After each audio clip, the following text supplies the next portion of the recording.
Tonight's big stories. The Energy Department reports that this week's power supply loss from unplanned power plant outages was more than 2 times the average over the past 4 years. We'll be discussing that further with DOE Assistant Secretary Mario Marasigan later on. China's foreign ministry expresses grave concern at the deployment of a U.S. military missile system in northern Luzon ahead of this year's Balikatan. And later in the show, we'll be joined by Supreme Court's newly appointed spokesperson, Attorney Camille Ting, the High Court's first female spokesperson. Welcome to the show. I'm Sean Yao. I'm Angela Lagunzad Castro. And I'm Maricel Halili. All right, lots of big stories today, but let's start off with this one. As we know, ang init, and amid the several unplanned outages of power plants this week, the Energy Department, or DOE, says that the power supply loss has been more than double as compared to the average in the last 4 years. Because of this, we've been seeing issuance of red and yellow alerts in Luzon and Visayas over the past few days. That trend continued today as the Luzon and Visayas power grids encountered red and yellow alerts for the 4th consecutive day. In its advisory, the NGCP reported that these grid alerts were initiated due to forced outages and reduced capacity operations at certain power plants. The Luzon grid was placed under red status this afternoon and from 6 p.m. to 10 p.m. this evening. Meanwhile, the yellow alert for the Visayas grid was in effect from 12 noon to 4 p.m. and then again from 5 p.m. to 8 p.m. Now, as we have mentioned earlier, the DOE said that the 1,811 megawatts of power lost that resulted in red and yellow alerts in Luzon and Visayas grids was unprecedented. The NGCP says that 19 power plants in the Luzon grid are on forced outage, while 3 are running on derated capacities. For the Visayas grid, 18 power plants are on forced outages, while 10 other plants are running on lower capacity. Kung ang peak demand will consistently increase, then at some point, as experienced in other countries, something has to give. Kasi yung mga planta ay napupwersahan din na mag-produce mag-increase ng kanilang production, and that's why we have to manage this. What is important is that we together are able to respond in a positive manner on this. Let's talk about the country's power supply issue some more with the DOE's Assistant Secretary Mario Marasigan. He joins us tonight over the phone. Asec, good evening. Thank you for joining us. Friday pa naman din. Yeah, good evening to all, especially to your followers. Alright, bilang kayo po yung regulator nitong mga power plants and the power sector, ano po ba talaga, no? What is the reason na napakarami tayong forced shutdowns right now? That's 19 power plants in Luzon on forced shutdown. Tapos sa Visayas naman, 18 power plants on forced outages. What is going on? Well, because of the summer season and the onset of El Nino, we have been observing a continuously increasing demand. And this brought some stress to most of our power plants. We have to consider as well that this El Nino has brought some lower water elevation for our pump storage hydros as well as other hydro facilities. In that sense, we have already predicted and we have prepared on a low capacity generation of these hydro plants.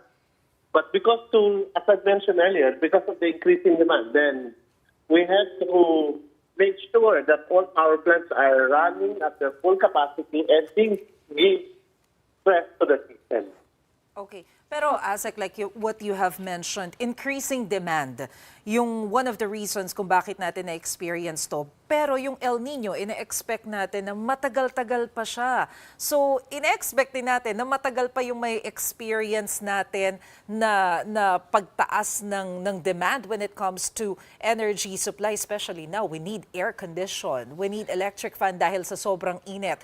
So, gaano katagal po ba itong pinag-uusapan natin na problem when it comes to power supply?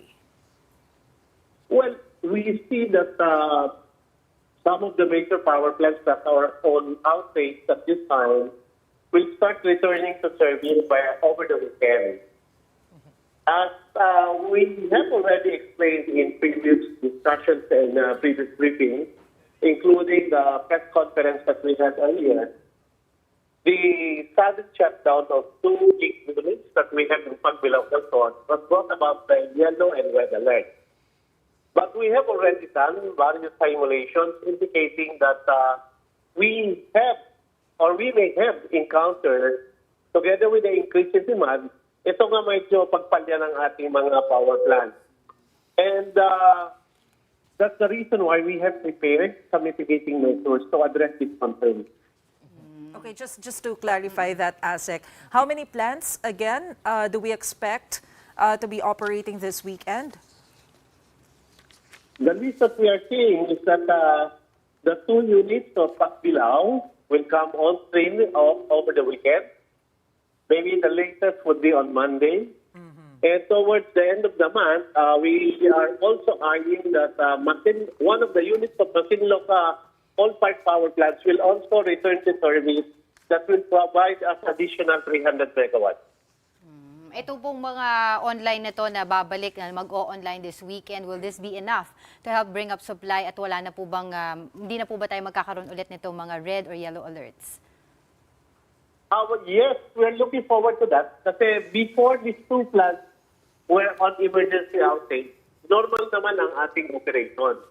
At the same time, yung mga naka-extended outage natin ng mga power plants, we're hoping that they will be coming on stream again maybe immediately after April at sometime in May. Okay. Naiutos na po ng Presidente Asec na dapat talagang manmanan ang power sector, monitor, coordinate with all stakeholders to address this situation. Ano po ba ang pwedeng gawin ng DOE to ensure that there is enough power indeed to go around the country since private nga tong mga power generators or power plants and hindi talaga maiwasan na minsan pumapalya dahil din sa init? Yeah, thank you very much for that question. Actually, we have full coordination with all of our electric power industry stakeholders. So, particularly itong mga power plants as well as our distribution utilities. Of course, normal naman ang coordination natin with our system operator. But we pay special attention pagdating dito sa mga power plants.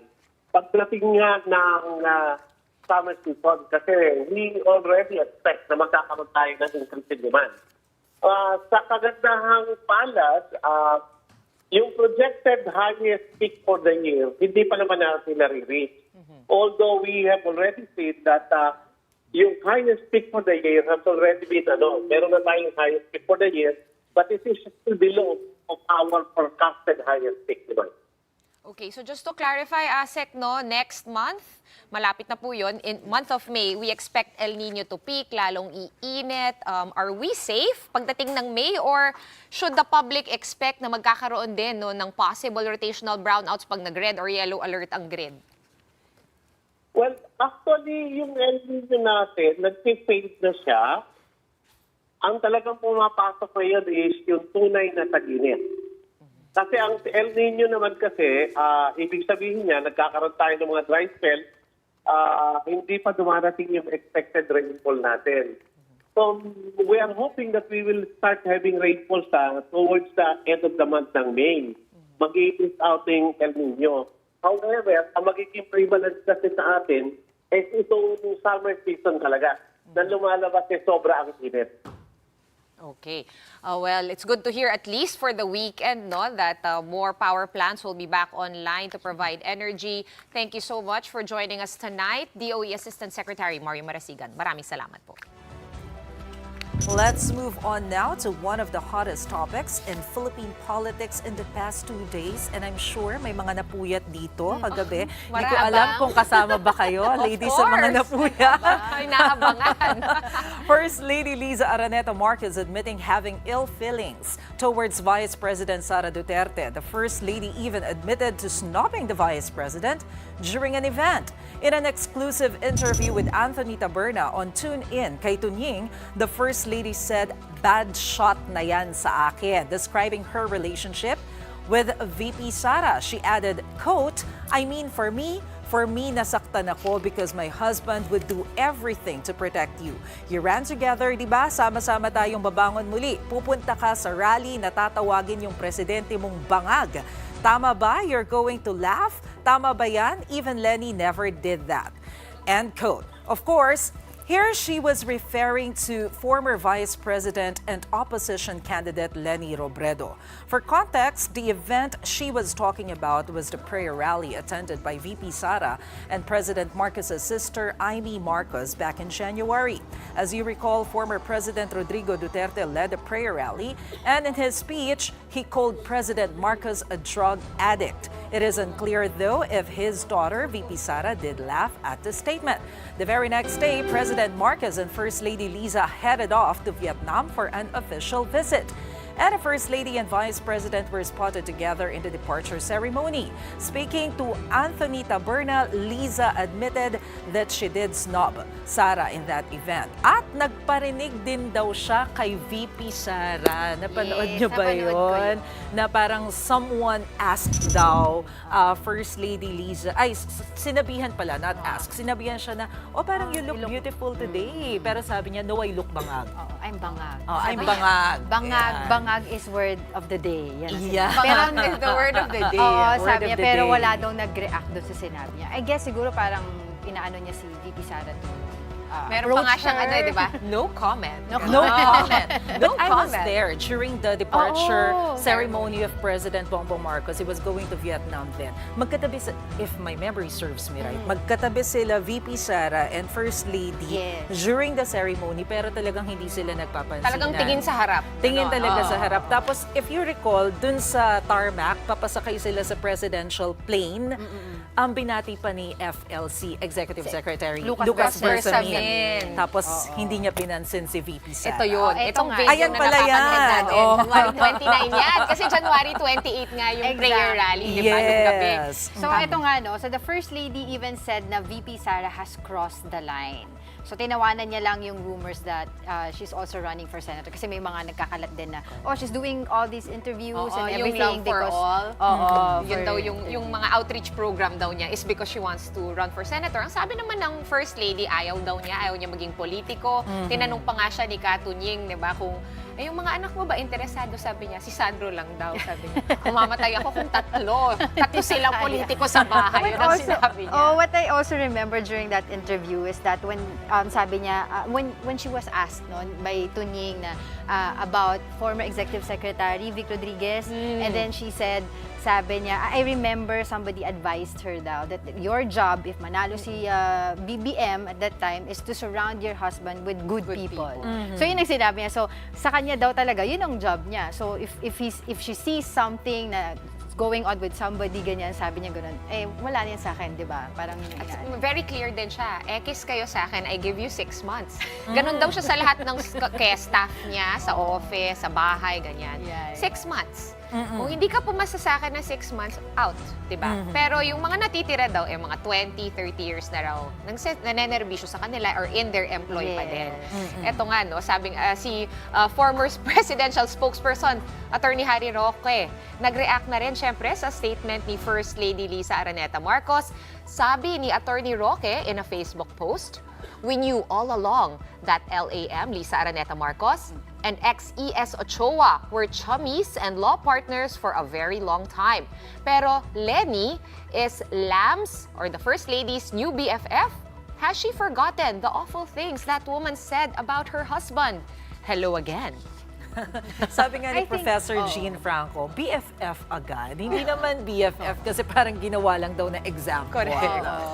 Ito nga, no, si former President naman, Digong Duterte, sabi niya sa isang speech sa Barangay Pandaitan sa Davao City na hindi raw siya opposition kahit malakas siyang bumanat.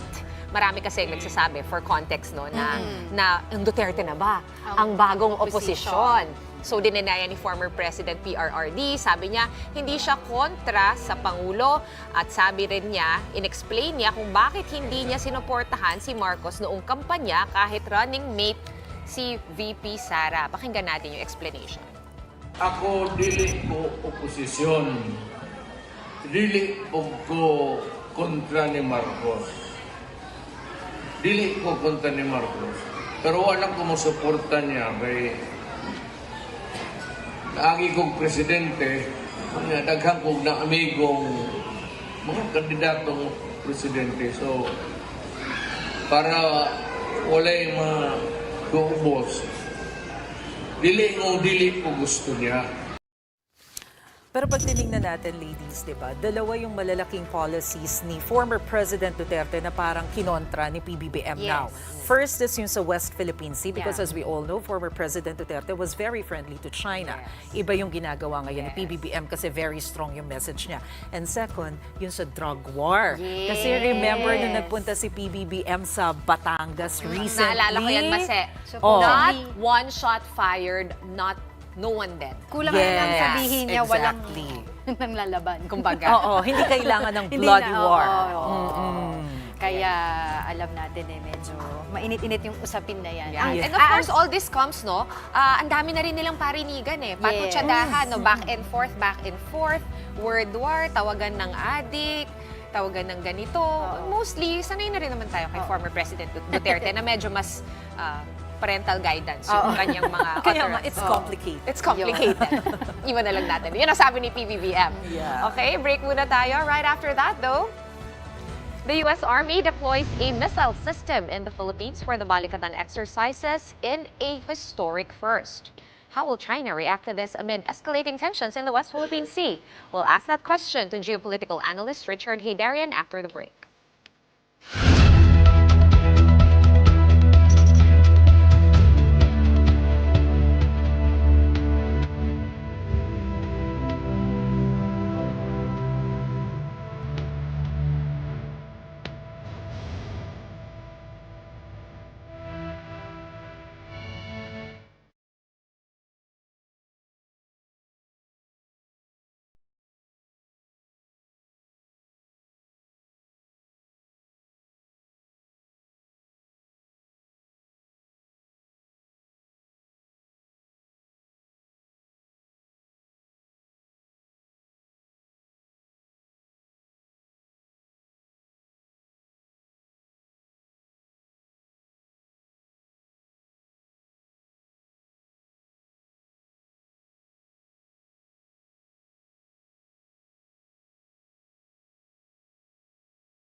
still watching the big story here on One News. Right, our next big story, of course, all eyes are on this one, and I'm talking about the biggest Balikatan exercises happening next week. Adding to all this hype, of course, is a U.S. missile system that will be deployed in those drills. Getting a first look at those U.S. military assets are troops participating in the 2-week Salaknib drills in northern Luzon.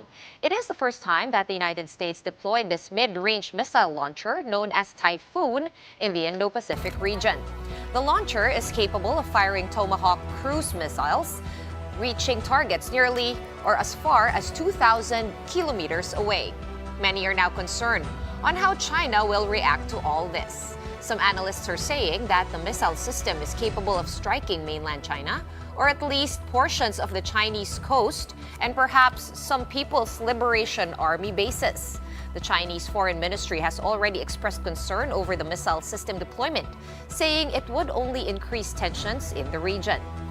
However, Balikatan spokesperson Mike Lohico said that the missile launcher will not be fired during the exercises and that they are only testing the feasibility of its transportation. Joining us tonight to dig deeper into the geopolitical impact of this new missile systems deployment, we have our resident analyst, supposedly our favorite, Richard Heydarian, joining us over to Our favorite. allegedly. Hi, Richard. Thanks for joining us on a Friday. Can you hear us okay? Yes, I can hear you guys. Finally, nakabutan tayo na hindi nasa tren or nasa bus Oo or nga aeroplano. So, it's good to finally catch up. Okay, so you've heard what we were talking about, this new mid-range missile system called Typhoon. How big of a deal is this, and why is the deployment here in the Philippines along with the rest of the Indo-Pacific, why is it in the headlines? Yeah, from my understanding, this weapon was developed just in 2022, and this is, I think, the first time it's going to be deployed outside the United States. So it's not only the first time in the Indo-Pacific, although we have to double-check that. So it's a huge thing in itself, because this year's Balikatan is going to be even probably bigger than last year.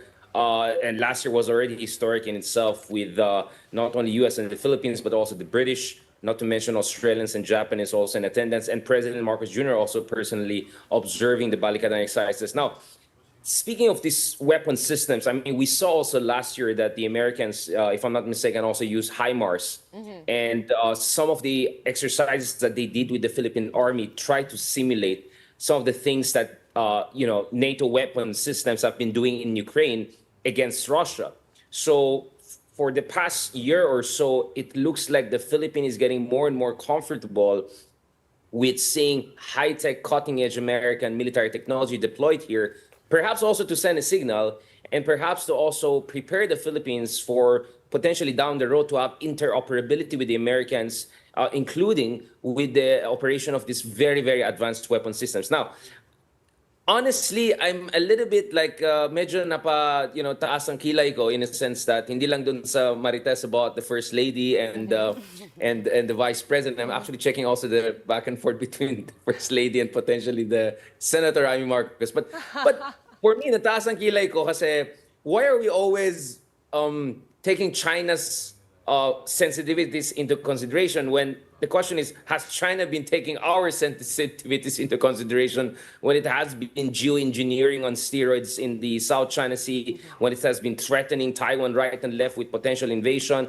when it has been deploying nuclear-capable submarines in the area, and who knows what else they have been doing in our waters. So I think as much as we should not be adjoint provocateurs, I think we also should not allow others. I mean, we should not give in to what I call the diplomatic Karen, right? Because this is what China does. They whine and they expect you to be sensitive to their sensitivities, but they're never reciprocating that, and their actions do not show that they are sensitive also to considerations of countries like the Philippines.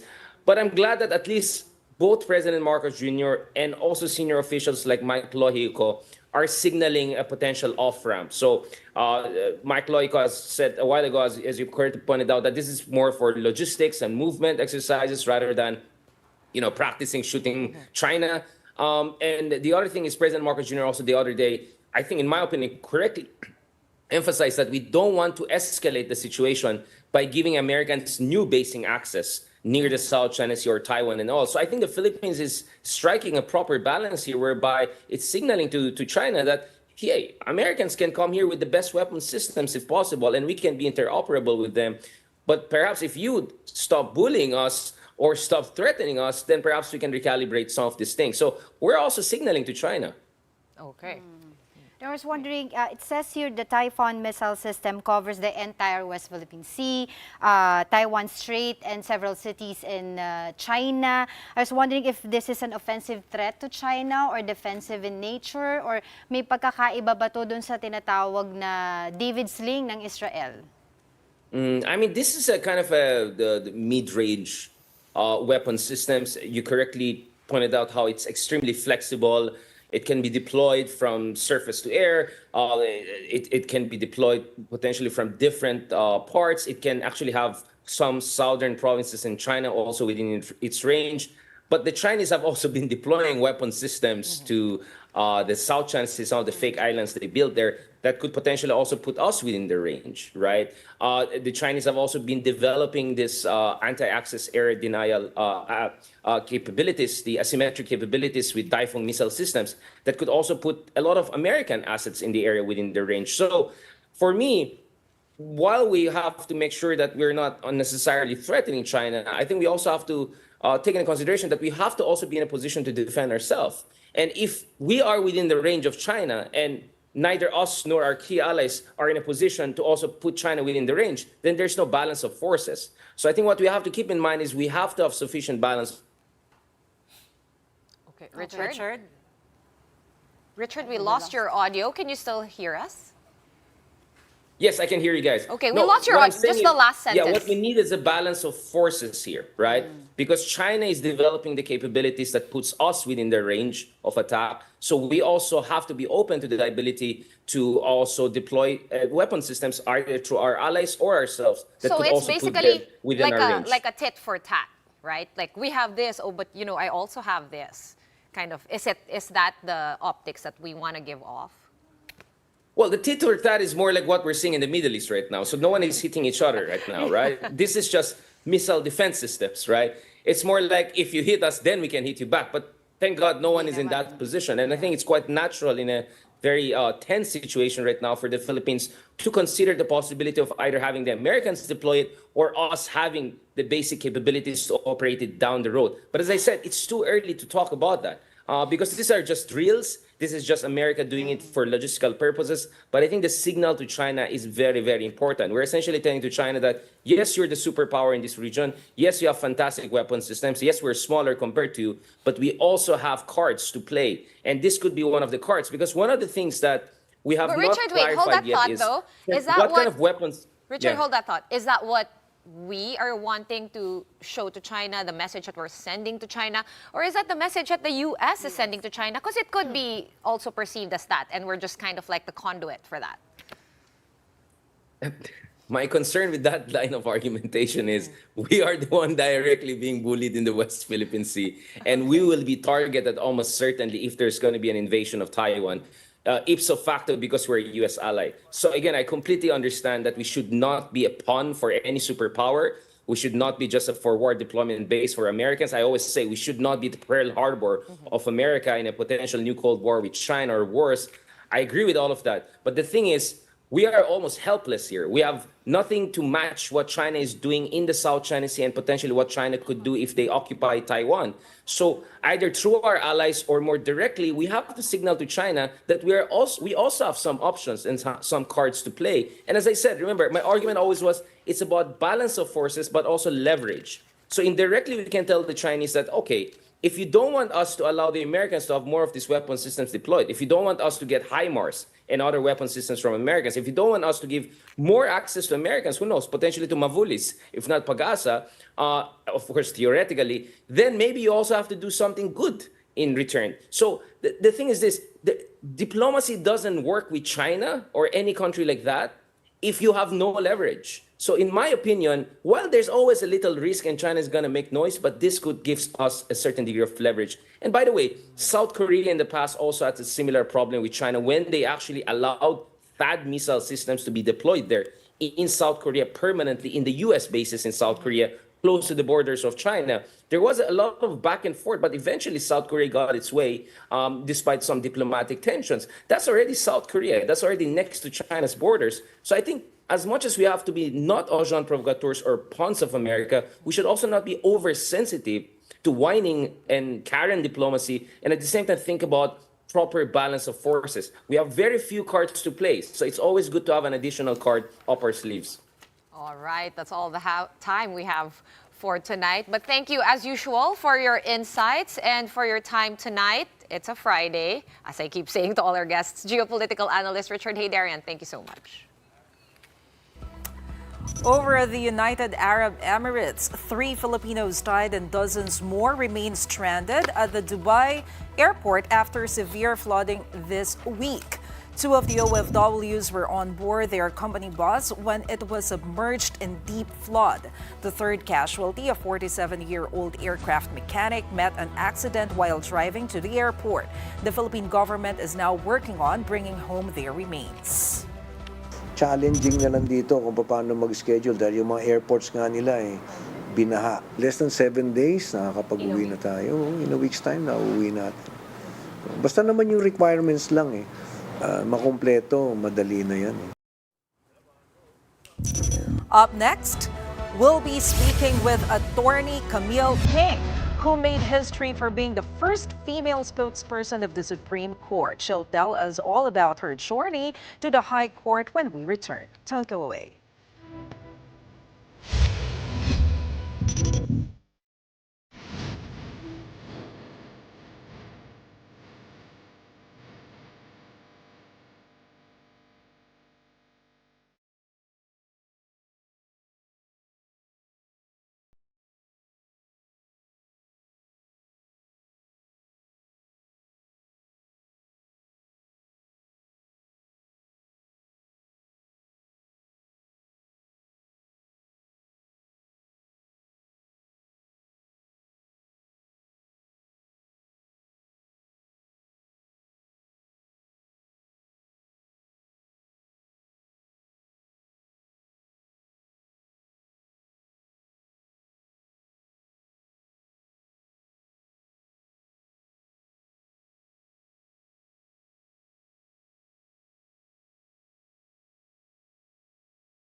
Welcome back. You're still watching The Big Story here on One News. Earlier this week, the Supreme Court announced the appointment of its first female spokesperson in history, Court Attorney Camille Ting. The High Court also appointed former ABS-CBN journalist Mike Navalio as the new chief of its Public Information Office. While Navalio will assume office on August 1, Attorney Ting immediately began her duties after being appointed. So now, here to talk to us about her new position and the journey that got her there, we have with us on the show Attorney Camille Ting, SC's first female spokesperson. Welcome to the show, attorney. Welcome. Congratulations sa bago mong Obviously, we're appointment. girl power Girl dominated. power. Pero kwentuhan mo naman kami, paano ka ba na-appoint dito? Sabihin mo sa amin yung journey mo. Well, after law school, my first job was in the Supreme Court. So I started off in the Public Information Office, ironically, as a news analyst. So I was there for around 2 months, and that was the time the former CJ, Renato Corona, was being impeached. So it was a very... So you started at such an exciting yes, time. yes. And then Big story agad. Hindi ka natakot? Hindi. Kasi parang ang gulo nung time na yun eh. Big hearings, always on TV. Maybe at that time, since I was a new graduate, hindi ko pa nare-realize yung impact. Yung gravity. Yeah, the gravity of it all until after. So after he got impeached, I resigned to take the bar. Then 2 weeks after taking the bar, I went back to the Supreme Court in the office of the court administrator. So that was then Justice Jose Mairas P. Marquez. Yes. Yeah. So I worked in his office for 9 years. Then when he got appointed as a Supreme Court Associate Justice, I became his judicial staff head or chief of staff. Wow. So ano did yung you tinuro have sa'yo ni attorney? Exactly. Because Did you ask sa for tagal tips, diba? sa tagal namin sa news, when I started working in news, Naging Maidas lalaki. was siya yung spokesperson. Yes. Did he give you tips? Are you because you worked in his office, was there a natural kumbaga development or into that role? Well, because I started off in the PIO under him, it kind of was in the back of my head that maybe this could be a career path for me. Because all throughout my stay in the Supreme Court, I wanted to become a judge actually. And I even submitted my application, but then I withdrew that because I was taking my master's in London. But prior to the announcement of your appointment, nakarinig ka na ba ng usapan na ikaw yung itatalaga bilang spokesperson ng Supreme Like Court? how do you guys Yeah, choose diba? like obviously you May got promoted audition from ba? the inside. Yun nga, you got Diba, promoted. may interview ba? May panel? Kailangan mo po ba mag-apply? Or bigla na lang, Camille, by the way. No, historically, it's the Chief Justice who appoints. Okay, but this is the first time that the Chief Justice had the entire Supreme Court and bank interview the applicants. Yes, and then they voted on it. So Is how that many applicants were there? We were 4. All from the Supreme Court. No, from I was the inside. only insider. Oh, okay. I have a question. It was the reason why the selection process was different because, as we know, Chief Justice Gesmundo, he has the SJ, Strategic Planning for Judicial Innovation. Tama ba? Yes. SJPI. SPJI. SPJI.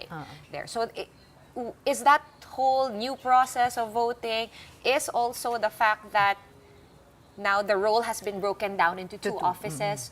You are the spokesperson, you will deal with us, the media, the press, and then we have Attorney Mike Navalio, a former journalist who will deal with the PIO. Is this all part of these innovations within the Supreme Court? Well, I think because Chief Justice Gesmundo, he is very collegial. He likes to involve the entire court, so all 15 of them, when making decisions.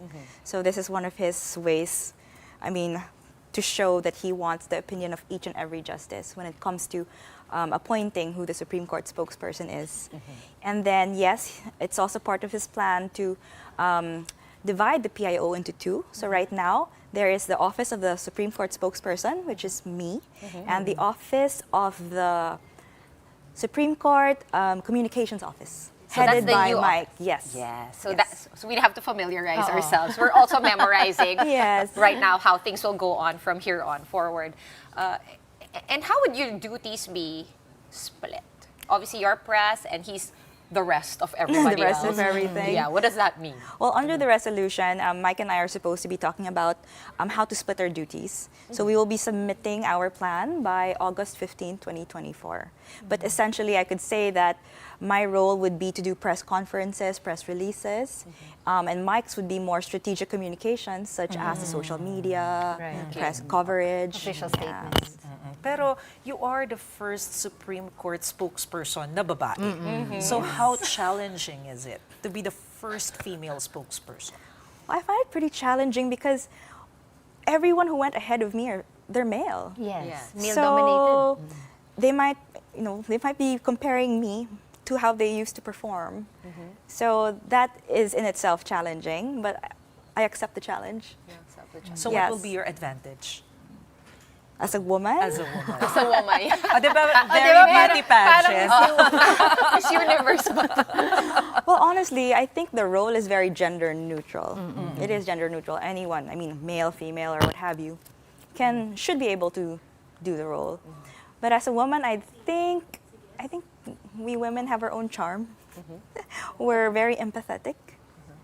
Yes, and we have our own experiences and perspectives that are different from the men's. So I think that would be what I would be bringing in. You just finished a course, your master's? Yes. And when did you finish? I finished that last year. Last year? How long were you Yes. away? Did that mean you were away from the Supreme Court? Actually, no, because I took the executive program. So that's a part-time program for working students. So I would just go back and forth to London to attend classes. For how long? I think I did that for around 3 years. 3 years. And you are also graduating from what course? I think That's I the one. remember. That's the one. That's Yes. the one. So when is the graduation? December this year. December, okay. So no Talk more to na you yung about- wanting to be a judge? Is that off the table for you? Are you Well- sticking it out with the SC for the long haul? Well, my position is coterminous with the Chief Justice. So that means when he retires, my term ends. Unless, of course, the next Chief Justice Will will reappoint you. Ask yes, you will to stay reappoint on. me. Yes. So if that doesn't happen, then I will seriously consider the judiciary. Okay. We have a question here. We researched your bio, and it says that you're a member of the Committee on Facilitated Naturalization of Refugees and Stateless Individuals and the Special Committee on Cybercrime and Electronic Evidence. Ang haba. Okay. Medyo gets na yung cybercrime and electronic evidence. Obviously, we need that now. Ganun na yung buhay natin. We're digital. What about the first one? The Committee first on one. Refugees? Yes, Yeah. because right How now, much work does that committee do? well, actually, the rules are there. So we were able to issue rules, and right now, the judges are being trained on the rules in case there are any refugees, and there are a few. There are a few refugees who have been applying for naturalization. So the Where are they coming importance, from? Out of curiosity. Everywhere? different places, Middle East, yeah. So many of the reason why there is such a committee is because the regular naturalization, the judicial naturalization, has many requirements, like staying in the Philippines for 10 years, which does not apply to a refugee. Right. Sometimes a refugee just comes here, and then they need to be naturalized because they're being persecuted in their own country. And we are the Philippines, we have an obligation in international law not to turn them away, especially if they are really found to be legitimate refugees. So we really need to facilitate their naturalization here so they can stay in the country. Okay, well, actually, so off camp, we were talking about how I was wondering what's happening to the Supreme Court, and then 2 weeks later, we have a new spokesperson, right? So a lot of SC-related news in the last week. First was Smartmatics ruling from the SC. That was your debut, di ba? I When know. it was your debut in Baguio. Yes. Yeah. So Comelec has said that they will ask to reconsider the decision of the Supreme Court. That's pretty normal, right? Yes. An appeal. How big of a chance that it will be overturned? Oh. Oh, That is really up to the Supreme Court to decide. Yes. based on the arguments of the other side. Of course. Okay. Pero sinabi kasi ng COMELEC na hindi na pwedeng makonsider yung Smartmatic for the midterm election. Yes. Just because they don't have enough time. Yes. Because they already awarded Yes. the project to Miru. Miru. Yes. Okay. So, is that okay? I mean, based on the decision of the Supreme Court? Yes. No, So but- actually, the Supreme Court in its decision said that because of practicality, equity, and just reasons, it is, even though the COMELEC committed grave abuse of discretion in disqualifying Smartmatic, it will not nullify Yes. the bidding and the award of the contract.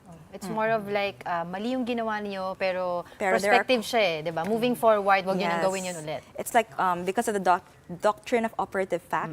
So it means that, okay, there was an executive act and it was valid until it was declared invalid. Invalid. However, it has consequences which you just cannot ignore and set aside.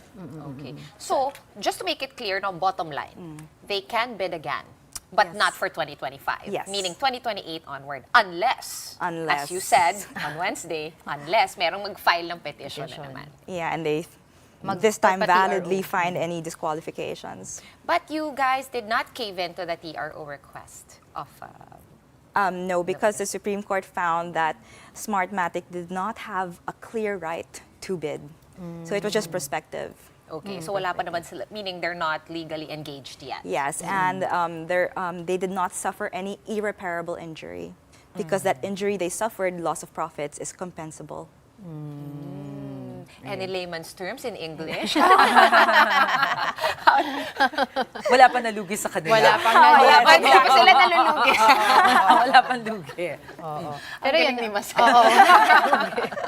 Hindi sila talaga natalo. But yun nga, another issue that we want to ask you is about yung isa pang decision na nilabas ng Supreme Court is to ask the Senate the comment, diba, dun sa petition ni Kibuloy. Meron na ba tayong na-receive na response from the Senate regarding this?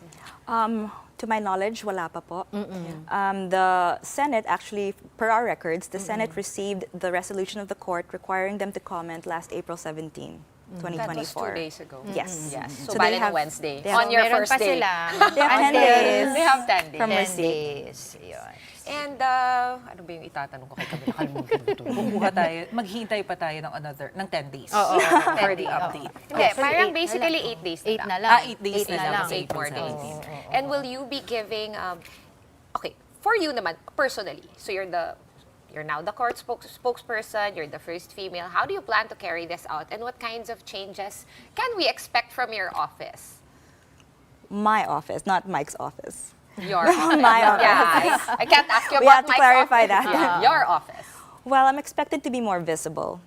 So that's one of the things that the Supreme Court wants, for the spokesperson to be more visible and to talk more about their decisions, resolutions, and updates on their projects. Does that and mean reform. press conferences? Yes, Scheduled? there will Regular? be regular press conferences. Have you figured out when? Well, the Supreme Court right now is on its decision writing break. So the next few weeks will be all decision writing, and their next sessions will be on the week of May 13. So they will be deliberating again. So we would expect more press So we will see conferences you. So during that regular time. press conference, Sabay-sabay, meaning no? daily, weekly, Oh no, twice a usually week? usually once a week. Once Well, a week. before the past spokespersons would be speaking after the Anbank session. That's like Tuesday afternoon. Yeah, So Tuesday afternoons will be the press con. usually yes. So sakto for So we will be airtime. expecting you as well to answer our call when we need you for interview. For clarification. Sure. She just had to make sure she got that on the record. Yes. Sure. So any other groundbreaking plan, any other marching orders that the Supreme Court, that the Chief Justice rather, has given you? Aside from that, no, wala naman. Wala naman. Yeah. So you have a lot of leeway, kumbaga, how Yes, to carry yes. out your duties. Yeah, me and Mike, we're gonna have to propose our plans, especially, but that is also subject to the Supreme Court's approval. And your submission will be August 15th, Yes. right? Okay. Memorize Para alam na natin. Pero na-meet mo na ulit si Supreme Court Justice Gismundo. Yes. Right after your appointment. Yes, yes, I Okay. did. And all the other justices as Yes. well. Ayun. So because as you said, the Chief Justice, mahilig siya pag collegial yung, Yes. medyo mas collegial yung approach niya to things. How can we see that quality of the Chief Justice through the court spokesperson? Like meaning, would you be, kasi minsan, when a decision comes out, diba? Kung medyo mas willing magsalita, the justice, they'll kind of explain themselves. But some are not so, camera-facing or front-facing or mahilig magpa-interview. Can we ask those questions through your office? Well, yes, ideally, it's a spokesperson who will explain the decisions to the public. It's usually not the justices. So that's a spokesperson's role. Because the justices speak through their decisions. Ayan. We're very excited naman Oo kasi nga. Sige, so we'll see you every Female power. Tuesday, After. every after and back session. Thank you for joining us this evening, Supreme Court spokesperson, Attorney Camille Ting. Thank you for having me. Yes. Ayan. So, punta muna tayo sandali lang sa sports. From venue construction to ticket sales, preparations for the Paris 2024 Olympics are in full swing in the French capital with less than 100 days away from the long-awaited opening ceremony on July 26. Now, echoing the slogan for this year's Olympics, Games Wide Open, the opening ceremony is scheduled to take place on the Seine River, which will last nearly 4 hours. Though currently, the construction of venues is still in progress. Along with this, inaayos na rin po yung mga pagkain ng mga athletes. Athletes participating in this summer's Olympic Games will primarily consume French cuisine, emphasizing local and organic fresh produce and a reduced portion of meat compared to previous Olympics. As part of the Paris 2024 food vision, a quarter of the supplied food must originate from sources within a 250-kilometer radius of the competition venue, aiming to decrease carbon emissions associated with transporting fresh produce. For us, this issue eating local is very important. That is to say that even if we make burgers, and we often take this example because athletes like to eat burgers, we're going to make sure that things are done a little differently. If we are on site in Marseille, or if we are on site in Ile-de-France, each time we integrate more local products because we want to combine eating well, this pleasure of catering, with this challenge of reducing our carbon footprint. Okay, balikan natin. No? Earlier on in the show when we were discussing this rift between First Lady Liza Araneta Marcos and Vice President Sara Duterte. Dahil our big picture tonight is related to that. It appears at least that the relationship between President Marcos and his Vice President is all good. The two attended the graduation ceremony of the PNP Academy or PNPA earlier today, and there spotted na nagbeso-beso ang dalawa. In fact, just last week, there were rumors that Vice President Sara Duterte walked out immediately after the president's departure speech, going to his official visit to the United States. But Malacanang clarified that it is protocol for the Vice President to head out to the tarmac before the President boards the airplane. Mase. Totoo naman yun. Na protocol talaga siya kapag ka-departure ceremony. Kasi sila, Vice President Sara, sina ES talaga yung naghihintay sa tarmac para maghatid papanik ng presidential plane. So in short, di ba tayo dapat masyadong Hindi. mag-assume Wala. sa mga ganyan-ganyan, no? After the Nalalagyan ng interview of kulay. First Lady, let's Medyo, see. let's assume. Pero hindi kasi diba sinabi naman ni PBBM a few interviews before na sinabi niya, tinanong niya si Vice President Sara Duterte kung how are you, diba, in the middle of all of this. Sabi naman daw niya, okay lang ako, mag-work na lang ako. Work na lang. So, let's see what will happen. Not everyone has seen the interview. So, abangan na lang natin. Anyway, it's a Friday. It's the weekend. They have Mag-binge all the watch. time to watch the 1 full hour. interview. 1 hour. 1 hour. And that's the show tonight. we are One News, all sides, all the time. Thanks for tuning in. Good night and happy weekend.